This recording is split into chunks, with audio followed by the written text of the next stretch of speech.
Hey, to send a new message in your PS5 Slim, all you have to do is just to click on the PlayStation button on your game controller. Now scroll and go to the game base. Right here you have to scroll down to the messages and select new message. Right now we can pick someone from your friend list, from the play together, or go for the search. Let's say that I want to send message to someone that is not on my friend list.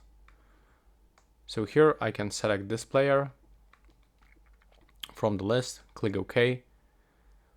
And now I'm gonna create group with him and I will be able to send message. So just wait for the loading screen.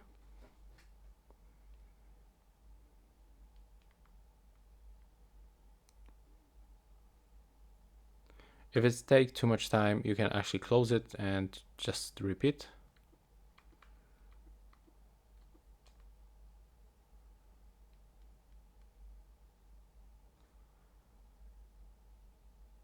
And now we can enter a message and type something. And if you want to send it, just click R2.